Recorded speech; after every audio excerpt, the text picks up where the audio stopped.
संतोषी माता की जय। स्वागत है आपका हमारे चैनल पर। आज की इस वीडियो में आप सुनेंगे संतोषी माता व्रत की कथा।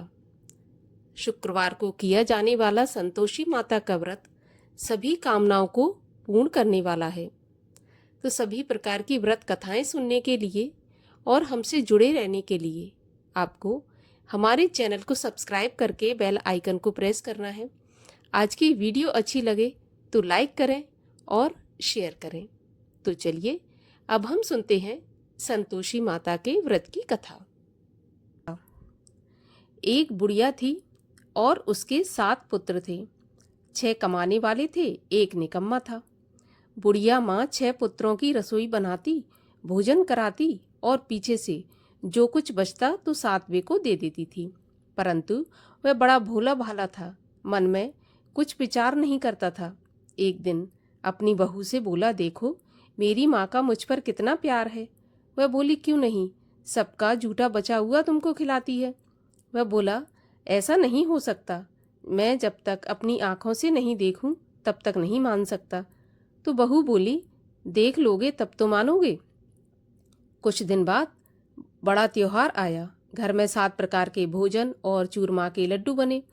वह जांचने को सिर दर्द का बहाना करके पतला कपड़ा सिर पर ओढ़कर रसोई घर में सो गया और कपड़े में से सब देखता रहा। 6 भाई भोजन करने आए। उसने देखा माँ ने उनके लिए सुंदर सुंदर आसन बिछाए हैं, 7 प्रकार की रसोई परोसी है और आग्रह करके जिमाती है। वह देखता रहा। 6 भाई भोजन करके उठे, तब माता ने उनकी जूठी थालियों में से लड्डुओं के टुकड़ों को उठाया और एक लड्डू बनाया। जूठन साफ कर बुढ़िया माँ ने पुकार, उठो बेटा, 6 भाई भोजन कर गए, अब तू ही बाकी है, उठना, कब खाएगा।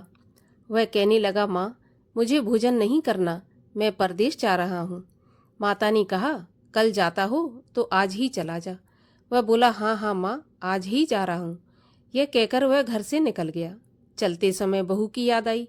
वह गौशाला में उपले थाप रही थी। वहीं जाकर उससे बोला, हम जावें परदेश को, आवेंगे कुछ काल, तुम रहियो संतोष से, धर्म आपनो पाल। वह बोली, जाओ पिया आनंद से, हमरो सोच हटाए, राम भरोसे हम रहें, ईश्वर तुम्हें सहाय। देव निशानी आपनी देख धरू में धीर, सुध हमरी न बिसारियो, रखियो मन गंभीर। वह बोला, मेरे पास तो कुछ नहीं है, ये अंगूठी है, सो ले लो और अपनी कुछ निशानी मुझे दे दो। वह बोली, मेरे पास क्या है, यह गोबर के भरा हाथ है। यह कहकर उसकी पीठ पर गोबर के हाथ की थाप मार दी। अब बुढ़िया का बेटा चल दिया। चलते चलते दूर देश में पहुंचा। वहां पर एक साहूकार की दुकान थी। वहां जाकर कहने लगा, भाई मुझे नौकरी पर रख लो। साहूकार को जरूरत थी। बोला, ठीक है। लड़के ने पूछा, तनख्वाह क्या दोगे। तब साहूकार ने कहा, काम देखकर दाम मिलेंगे।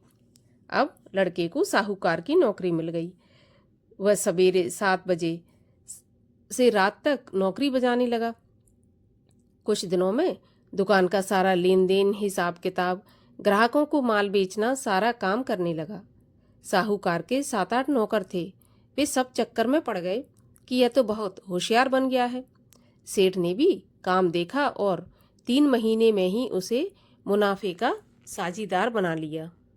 12 वर्ष में वह नामी सेठ बन गया और मालिक सारा कारोबार उस पर छोड़कर बाहर चला गया।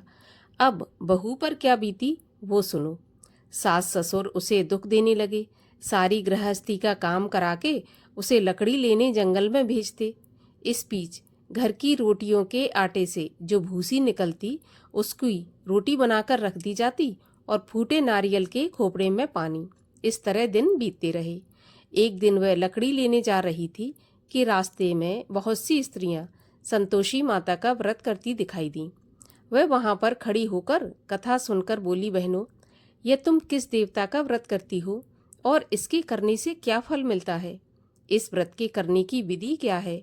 यदि तुम अपने इस व्रत का विधान मुझे समझाकर कहोगी तो मैं तुम्हारा बहुत एहसान मानूंगी।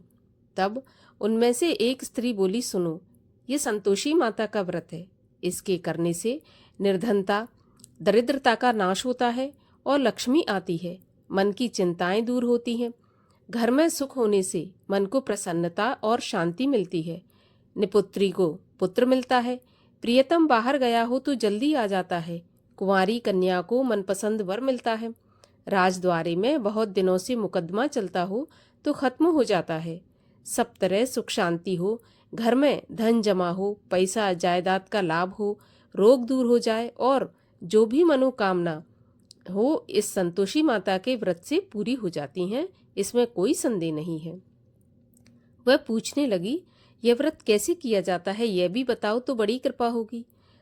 तब वह स्त्री कहने लगी, 1.25 रुपये का गुड़ चना लेना, इच्छा हो तो 5.25 रुपये का लेना या 11.25 रुपये का, अपनी सहूलियत के अनुसार जितना हो सके सवाया लेना। 1.25 रुपये से 5.25 रुपये तथा इससे भी ज्यादा शक्ति और भक्ति के अनुसार लें। हर शुक्रवार को निराहार रहकर कथा कहना या सुनना, इसके बीच क्रम टूटे नहीं। लगातार नियम पालन करना। सुनने वाला कोई न मिले तो घी का दीपक जलाकर उसके सामने जल के लोटे को रख के कथा कहना, परंतु नियम न टूटे।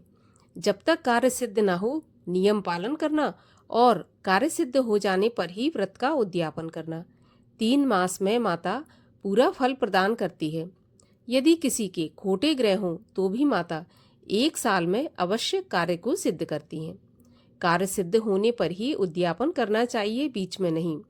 उद्यापन में 2.5 सेर आटे का खाजा, इसी नाप से खीर तथा चने का साग बनाना, 8 लड़कों को भोजन कराना, जहाँ तक मिले देवर जेठ भाई बंधु कुटुंब के लड़के लेना, अगर नहीं मिले तो रिश्तेदारों और पड़ोसियों के लड़के बुलाना, उन्हें भोजन कराना, यथाशक्ति दक्षिणा देकर माता का नियम पूरा करना। उस दिन घर में कोई खटाई न खाए, इस बात का ध्यान रखना। यह सुनकर बुढ़िया के लड़के की बहू चल दी। रास्ते में लकड़ी के बोझ को बेच दिया और उन पैसों से गुड़ चना लेकर माता के व्रत की तैयारी करके आगे चली और सामने मंदिर देखकर पूछने लगी, यह किसका मंदिर है? सब कहने लगे, यह संतोषी माता का मंदिर है। यह सुनकर माता के मंदिर में जाकर माता के चरणों में लौटने लगी। दीन होकर विनती करने लगी, माँ, मैं निपट मूर्ख हूँ, व्रत के नियम कुछ नहीं जानती, मैं बहुत दुखी हूँ। हे माता जगत जननी, मेरा दुख दूर कर, मैं तेरी शरण में हूँ। माता को दया आई। एक शुक्रवार बीता कि दूसरे शुक्रवार को ही इसके पति का पत्र आ गया और तीसरे को उसका भेजा हुआ पैसा भी आ पहुंचा। यह देखकर जेठानी मुंह से कोड़ने लगी, इतने दिनों में इतना पैसा आया, इसमें क्या बड़ाई है? लड़के ताने देने लगे। काकी के पास अब पत्र आने लगे, रुपया आने लगा। अब तो काकी की खातिर बढ़ेगी, अब तो काकी बुलाने से भी नहीं बोलेगी। बेचारी सरलता से कहती, भैया पत्र आवे रुपया आवे तो हम सबके लिए अच्छा है। ऐसा कहकर आंखों में आंसू भरकर संतोषी माता के मंदिर में आकर मातेश्वरी के चरणों में गिरकर रोने लगी। माँ, मैंने तुमसे पैसा नहीं मांगा, मुझे पैसे से क्या काम है, मुझे तो अपने सुहाग से काम है। मैं तो अपने स्वामी के दर्शन और सेवा मांगती हूँ। तब माता ने प्रसन्न होकर कहा, जा बेटी, तेरा स्वामी आएगा। यह सुनकर खुशी से बावली हो घर में जाकर काम करने लगी। अब संतोषी माँ विचार करने लगी कि इस भोली पुत्री से मैंने कह तो दिया तेरा पति आएगा, पर आएगा कहाँ से? वह तो सपने में भी इसे याद नहीं करता, उसे याद दिलाने मुझे ही जाना पड़ेगा। इस तरह माता बुढ़िया के बेटे के पास जाकर स्वप्न में प्रकट होकर कहने लगी कि साहूकार के बेटे, सोता है या जागता है? वह बोला, माता, सोता भी नहीं हूँ, जागता भी नहीं हूँ, बीच में ही हूँ, कहिए क्या आज्ञा है? माँ कहने लगी, तेरा घर बार है या नहीं? वह बोला, मेरा सब कुछ है माता, माँ बाप, भाई बहन, बहू, क्या कमी है? माँ बोली, भोले पुत्र, तेरी स्त्री बहुत कष्ट उठा रही है, माँ बाप उसे दुख दे रहे हैं, वह तेरे लिए तरस रही है, तू उसकी सुध ले। वह बोला, हाँ माता, यह तो मुझे मालूम है, परंतु मैं जाऊं तो जाऊं कैसे? परदेश की बात है, लेन देन का कोई हिसाब नहीं है, जाने का कोई रास्ता नजर नहीं आता, कैसे चला जाऊं? माँ कहने लगी, मेरी बात मान, सवेरे नहा धोकर संतोषी माता का नाम ले, घी का दीपक जलाकर दंडवत करके दुकान पर बैठना। देखते देखते तेरा लेन देन चुक जाएगा, जमा माल बिक जाएगा, सांझ होते होते धन का ढेर लग जाएगा। वह सवेरे बहुत जल्दी उठकर स्नान आदि करके संतोषी माँ को दंडवत करके घी का दीपक जलाकर दुकान पर जा बैठा। थोड़ी देर में वह क्या देखता है कि देने वाले रुपया लाए, लेने वाले हिसाब लेने लगे। कोठे में भरे सामानों के खरीददार नगद दाम में सौदा करने लगे। शाम तक धन का ढेर लग गया।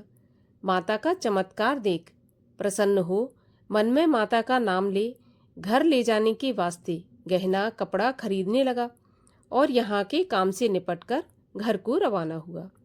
वहाँ बहू बिचारी जंगल में लकड़ी लेने जाती है, लौटते वक्त माँ के मंदिर पर विश्राम करती है। वह तो उसका रोज रुकने का स्थान था।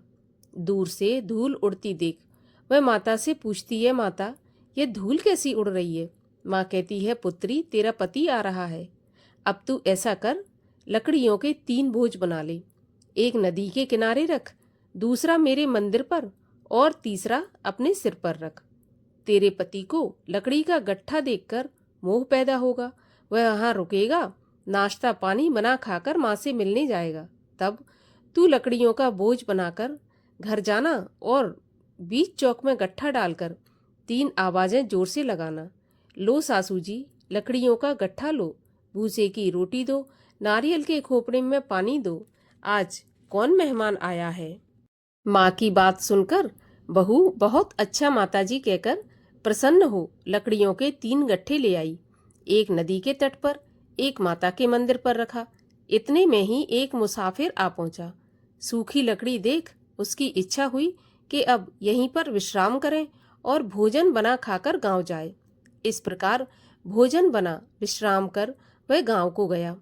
सबसे प्रेम से मिला। उसी समय बहू सिर पर लकड़ी का गट्ठा लिए आती है। लकड़ी का भारी बोझ आंगन में डालकर जोर से 3 आवाज देती है, लो सासू जी लकड़ी का गट्ठा लो, भूसे की रोटी दो, नारियल के खोपड़े में पानी दो, आज कौन मेहमान आया है। यह सुनकर सास बाहर आकर अपने दिए हुए कष्टों को भुलाते हुए कहती है, बहू ऐसा क्यों कहती है? तेरा मालिक ही तो आया है। आ बैठ, मीठा भात खा, भोजन कर, कपड़े गहने पहन। इतने में आवाज सुनकर उसका स्वामी बाहर आता है और अंगूठी देखकर व्याकुल होकर माँ से पूछता है, माँ यह कौन है? माँ कहती है, बेटा ये तेरी बहू है। आज 12 वर्ष हो गए जब से तू गया है, तब से सारे गांव में जानवर की तरह भटकती फिरती है, कामकाज घर का कुछ करती नहीं, 4 समय आकर खा जाती है। अब तुझे देखकर भूसे की रोटी और नारियल के खोपरे में पानी मांगती है। वह लज्जित होकर बोला, ठीक है माँ, मैंने इसे भी देखा है और तुम्हें भी देखा है। अब मुझे दूसरे घर की चाबी दो तो मैं उसमें जाकर रहूँगा। तब माँ बोली, ठीक है बेटा, जैसी तेरी मर्जी। यह कहकर माँ ने चाबी का गुच्छा पटक दिया। उसने चाबी लेकर दूसरे कमरे में, जो कि तीसरी मंजिल के ऊपर था, खोलकर सारा सामान जमाया। एक दिन में ही वहां राजा के महल जैसा ठाट बाट बन गया। अब क्या था, वे दोनों सुखपूर्वक रहने लगे। इतने में अगला शुक्रवार आया। बहू ने अपने पति से कहा, मुझे माता का उद्यापन करना है। पति बोला, बहुत अच्छा, खुशी से करो। वह तुरंत ही उद्यापन की तैयारी करने लगी। जेठ के लड़कों को भोजन के लिए कहने गई। उन्होंने मंजूर किया, परंतु जेठानी ने अपने बच्चों को सिखा दिया कि देखो, भोजन के समय सब लोग खटाई मांगना, जिससे इसका उद्यापन पूरा न हो। लड़के खाना खाने आए, खीर तो पेट भर कर खाई, परंतु याद आते ही कहने लगे, हमें कुछ खटाई खाने को दो, खीर खाना हमें नहीं भाता, देखकर अरुचि होती है। बहू कहने लगी, खटाई किसी को नहीं दी जाएगी, यह तो संतोषी माता का प्रसाद है। लड़के तुरंत उठकर खड़े हो गए और बोले, पैसे लाओ। भोली बहू कुछ जानती नहीं थी, सो उन्हें पैसे दे दिए। लड़के उसी समय जाकर के इमली लेकर खाने लगे। यह देखकर बहू पर माता ने कोप किया। राजा के दूत उसके पति को पकड़कर ले गए। जेठ जेठानी मनमाने खोटे वचन कहने लगे। लूट लूट कर धन इकट्ठा करके लाया था, सो राजा के दूत पकड़कर ले गए। अब सब मालूम हो जाएगा जब जेल की हवा खाएगा। बहू से ऐसे वचन सहन नहीं हुए। रोती रोती माता के मंदिर में गई। हे माता, तुमने ये क्या किया? हंसाकर अब क्यों रुलाने लगी? माता बोली, पुत्री, तूने उद्यापन करके मेरा व्रत भंग किया है। इतनी जल्दी सारी बातें भुला दी। वह कहने लगी, माता, भूली तो नहीं हूँ, ना ही कुछ अपराध किया है। मुझे तो लड़कों ने भूल में डाल दिया। मैंने भूल से उन्हें पैसे दे दिए। मुझे क्षमा कर दो माँ। माँ बोली, ऐसी भी कहीं भूल होती है? वह बोली, माँ, मुझे माफ़ कर दो, मैं फिर तुम्हारा उद्यापन करूँगी। माँ बोली, अब भूल मत करना। वह बोली, अब भूल नहीं होगी माँ। अब बताओ वे कैसे आएंगे? माँ बोली, जा पुत्री, तेरा पति तुझे रास्ते में ही आता मिलेगा। वह घर को चली। रास्ते में पति आता मिला। उसने पूछा, तुम कहाँ गए थे? तब वह कहने लगा, इतना धन कमाया है, उसका टैक्स राजा ने मांगा था तो वही भरने गया था। वह प्रसन्न होकर बोली, भला हुआ, अब घर चलो। कुछ दिन बाद फिर शुक्रवार आया। वह बोली, मुझे माता का उद्यापन करना है। तो पति ने कहा, खुशी से करो। वह फिर से जेठ के लड़कों से भोजन को कहने के लिए गई। जेठानी ने एक दो बातें सुनाई और लड़कों को सिखा दिया कि तुम पहले ही खटाई मांगना। लड़के कहने लगे, हमें खीर खाना नहीं भाता, जी बिगड़ता है, कुछ खटाई खाने को देना। वह बोली, खटाई खाने को नहीं मिलेगी, खाना हो तो खाओ। वह ब्राह्मणों के लड़कों को लाकर भोजन कराने लगी। यथाशक्ति दक्षिणा की जगह एक एक फल उन्हें दिया। इससे संतोषी माता प्रसन्न हुई। माता की कृपा होते ही 9वें मास उसको चंद्रमा के समान सुंदर पुत्र प्राप्त हुआ। पुत्र को लेकर प्रतिदिन माताजी के मंदिर में जाने लगी। माँ ने सोचा, यह रोज आती है, आज क्यों न मैं ही इसके घर चलूं, इसका आसरा देखूं तो सही। यह विचार कर माता ने भयानक रूप बनाया। गुड़ और चने से सना मुख, ऊपर से सूंड के समान होंठ, उस पर मक्खियां भिनभिना रही थीं। दहलीज में पांव रखते ही उसकी सास चिल्लाई, देखो रे, कोई चुड़ैल आ रही है, लड़कों इसे भगाओ नहीं तो किसी को खा जाएगी। लड़के डरने लगे और चिल्लाकर खिड़की बंद करने लगे। छोटी बहू रोशनदान से देख रही थी। प्रसन्नता से पगली होकर चिल्लाने लगी, आज मेरी माता मेरे घर आई हैं। यह कहकर बच्चे को दूध पिलाने से हटाती है। इतने में सास का क्रोध फूट पड़ा। बोली, देखो कैसी उतावली हो रही है जो बच्चे को पटक दिया। इतने में माँ के प्रताप से जहाँ देखो वहाँ लड़के ही लड़के नजर आने लगे। वह बोली, माँ जी, मैं जिनका व्रत करती हूँ यह वही संतोषी माता है। इतना कहकर झट से सारे घर के किवाड़ खोल दिए। सबने माता के चरण पकड़ लिए और विनती कर कहने लगे, माता, हम मूर्ख हैं, हम अज्ञानी हैं, पापी हैं। आपके व्रत की विधि हम नहीं जानते। आपका व्रत भंग करके हमने बहुत बड़ा अपराध किया है। हे माता, आप हमारा अपराध क्षमा करो। इस प्रकार माता प्रसन्न हुई। माता ने बहू को जैसा फल दिया वैसा सबको दें। जो यह कथा पढ़े या सुने उसका सभी मनोरथ पूर्ण हो। बोलो संतोषी माता की जय। संतोषी माता की आरती। जय संतोषी माता, मैया संतोषी माता, अपने सेवक जन की सुख संपत्ति दाता।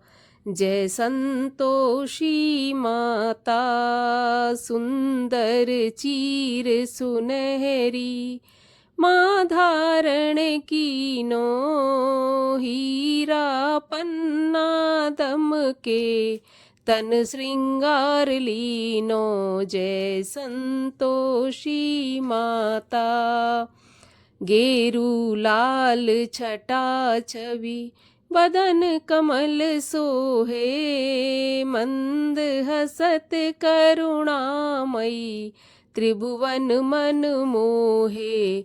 जय संतोषी माता, स्वर्ण सिंहासन बैठी, चवर ढुरे प्यारे, धूप दीप मधुमेवा, भोग धरे न्यारे। जय संतोषी माता, गुड़ और चना परम प्रिय, ताम संतोष कियो, संतोषी कहलाई, भक्तन वैभव दियो जय संतोषी माता।